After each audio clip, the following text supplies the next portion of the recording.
आज राहुल गांधी जी को देश का नेता प्रतिपक्ष बने 1 साल पूरा हो गया और इस दौरान उन्होंने जो किया वो देश के इतिहास में शायद ही किसी नेता विपक्ष ने किया होगा। हर चीज की तरह अपने इस रोल में भी उनकी निडरता, उनकी बेबाकी, उनकी दूरदर्शिता और इस देश और यहां के लोगों के लिए उनकी असीम मोहब्बत ही सबसे बड़ा प्रमाण रहा। संविधान की रक्षा और जनता के मुद्दों पर केंद्रित उनका ये 1 साल वाकई में बेमिसाल रहा है। नेता प्रतिपक्ष के रूप में राहुल जी ने बीते 1 साल में 16 राज्यों का दौरा किया, 115 संवाद कार्यक्रमों में जनता से सीधी बात की। राहुल जी ने संसद में 16 बार जनता के मुद्दों पर सरकार को घेरने का काम किया। यही नहीं, इस बीते 1 साल में उन्होंने 18 प्रेस कॉन्फ्रेंस करी और आपको याद ही होगा कि पिछले 11 सालों में प्रधानमंत्री ने एक भी नहीं की। उनकी बहुत सारी उपलब्धियों में से मुझे ऐसा लगता है कि सबसे बड़ी उनकी उपलब्धि यह है कि उन्होंने संसद के दरवाजे आम जनता के लिए खोल दिए। वो सिर्फ राष्ट्राध्यक्षों या बुद्धिजीवियों से ही नहीं मिले, बल्कि संसद भवन में वो किसान, मनरेगा मजदूर, आंगनवाड़ी की महिलाएं, बैंक कर्मचारी, सफाई मजदूर और तमाम ऐसे लोगों से मिले जो इस देश की रीढ़ की हड्डी हैं। उनके समस्याओं पर चर्चा की। राहुल जी ने तानाशाह सरकार की घृणित मंशा को चुनौती देते हुए संसद भवन उन किसान और अन्नदाताओं को बुलाया जिनके दिल्ली आने पर सरकार ने रोक लगाई थी। उन्होंने आंगनवाड़ी कार्यकर्ताओं से मुलाकात करके उनका दर्द समझा और देश के हर व्यक्ति तक उनकी समस्याओं को पहुंचाया। उनके मानदेय को बढ़ाने के लिए सरकार पर दबाव डाला। असल में तो नेता प्रतिपक्ष बनते ही राहुल गांधी ने सबसे पहले उन पत्रकारों को मुक्त कराया जिन्हें सरकार ने संसद भवन परिसर में घूमने, सांसदों से सवाल पूछने या बाइट लेने पर रोक लगा दी थी और एक शीशे के दड़बे में डाल दिया गया था। इसके अलावा राहुल जी ने मीडिया की स्वतंत्रता को प्रभावित करने वाले उस ब्रॉडकास्ट बिल का जबरदस्त विरोध किया और फिर सरकार को वापस लेना पड़ा यह बिल। मुझे याद है उनका बजट भाषण ऐतिहासिक था, जहां पर उन्होंने कहा कि सरकार अगर अरबपतियों के फायदे के लिए बजट बनाना छोड़कर किसान, महिलाओं, हाशिए पर पड़े लोगों के लिए बजट बनाए, तब असल मायने में देश की अर्थव्यवस्था प्रगति करेगी। उनकी सक्रियता का यह नतीजा रहा कि इस जन विरोधी सरकार को जो लैटरल एंट्री नोटिफिकेशन था वो वापस लेना पड़ा, क्योंकि कहीं ना कहीं इस पर आरक्षण पे बहुत बड़ा हमला हो रहा था। जब राहुल जी जलते हुए मणिपुर पर सरकार की नाकामी को जनता की सबसे बड़ी अदालत में बेनकाब कर रहे थे, तब मजबूर होकर मोदी सरकार को वहां पर राष्ट्रपति शासन लगाना पड़ा। असल में नेता प्रतिपक्ष के रूप में राहुल गांधी मणिपुर के उन रिलीफ कैंप्स में गए जहां पर उन्होंने लोगों के आंसू पोंछे, उनको न्याय का विश्वास दिलाया और वहां से आने के बाद जब भी मौका मिला, संसद हो या सड़क हो, उन्होंने मणिपुर के बारे में इस देश को जताया, बताया।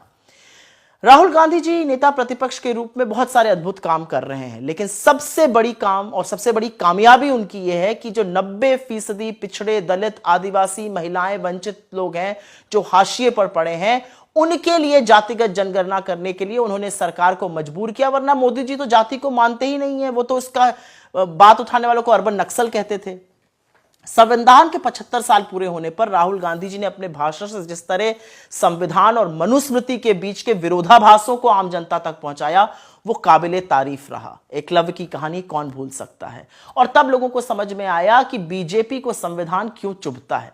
राहुल गांधी ने ओबीसी कर्मचारियों के प्रतिनिधि मंडल और बहुजन अर्थशास्त्रियों से मुलाकात की, जिससे कि ये सारे लोग मेन स्ट्रीम में आकर कंट्रीब्यूट कर सकें।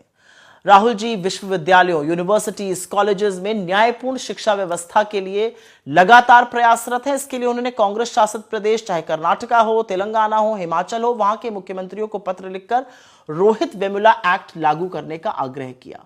राहुल गांधी जी ने अग्निवीर योजना को सरकार द्वारा आम आदमी के बच्चों के साथ छल बताया और किसान और मजदूर विरोधी जो मानसिकता है उसकी बखिया उधेड़ कर रख दी।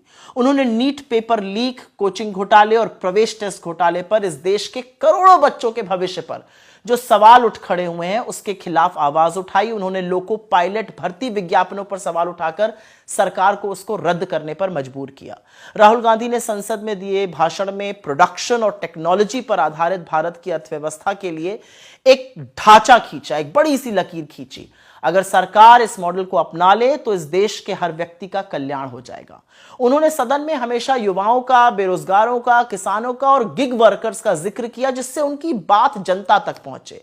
उन्होंने एआई और भविष्य में ड्रोन से होने वाले युद्धों पर तथ्यात्मक बातें इस देश के साथ साझा करी, जिसका प्रमाण आज सबके सामने है। राहुल जी एम्स गए, सर्दी में गए, फुटपाथ पर लेटे लोगों से मिले, वो अपने लोगों का इलाज कराने के लिए दूर दूर से आए हुए हैं। उन्होंने केंद्रीय स्वास्थ्य मंत्री और दिल्ली की मुख्यमंत्री को पत्र लिखकर पर्याप्त मदद की अपील करी। यही नहीं, राहुल गांधी जी सुल्तानपुर जाते हैं और वहां पर वो रामचेत मोची जी से मिलते हैं और ये समझने का भी प्रयास करते हैं कि कैसे ग्रामीण हुनर को एक बड़े लेवल पर सम्मान दिलाया जा सकता है। उनकी हर संभव मदद करते हैं। वो दिल्ली की एक सब्जी मंडी पहुंचते हैं और वहां जाकर वो वहां पर महिलाओं और गृहिणियों से कमर तोड़ महंगाई पर चर्चा करते हैं। वो नई दिल्ली रेलवे स्टेशन जाते हैं और उन बहादुर कुलियों की सराहना करते हैं, उनसे बात करते हैं, उनकी पीठ थपथपाते हैं जिन्होंने कुंभ के जो यात्री थे और भगदड़ में जिनकी जान चली गई, उनकी जान और काफी लोगों की जान बचाने की कोशिश करी थी। पहलगाम आतंकी हमले के बाद और ऑपरेशन सिंदूर और अमेरिका द्वारा बार बार सीज फायर में अपने रोल की घोषणा के बाद राहुल जी प्रधानमंत्री को पत्र लिखकर संसद की विशेष सत्र की तो मांग करते ही हैं, वो पहलगाम भी जाते हैं, वो पुंछ का दौरा भी करते हैं। वो हर व्यक्ति के आंसू पोंछने के लिए जहां संभव होता है वहां पहुंचते हैं। राहुल गांधी जी ने 2020 में गैंगरेप का शिकार हुई हाथरस की उस बेटी के परिवार से मिलकर उनको हर संभव सहायता देने का भी वादा किया है। याद रखिएगा, 5 साल बाद भी यूपी सरकार ने उस बच्ची के लिए और उसके परिवार के लिए कुछ नहीं किया। जब देश के तमाम पार्टियों के तमाम तथाकथित बड़े नेता मोदी सरकार के सामने घुटने टेक देते हैं, तब राहुल गांधी बिना डरे बिना झुके मोदी सरकार के क्रोनी कैपिटलिज्म और अडानी महाघोटाले पर सवाल दागते हैं। राहुल गांधी ने वैसे तो सतत लोगों के मुद्दे को प्रमुखता से उठाया है, बगैर परिणाम की चर्चा किए, बगैर डरे, बगैर समझौते किए। और पिछले 1 साल में बतौर नेता प्रतिपक्ष उन्होंने लोगों में फिर से एक उम्मीद जगा दी है कि एक अहंकारी सत्ता को जवाबदेह बनाना और जनता के मुद्दों को उठाना ही उनकी सबसे बड़ी प्राथमिकता है। और इस काम को करने से उनको दुनिया का कोई षड्यंत्र और दुनिया की कोई ताकत रोक नहीं सकती है। वाकई में जबरदस्त कमाल का रहा है ये 1 साल।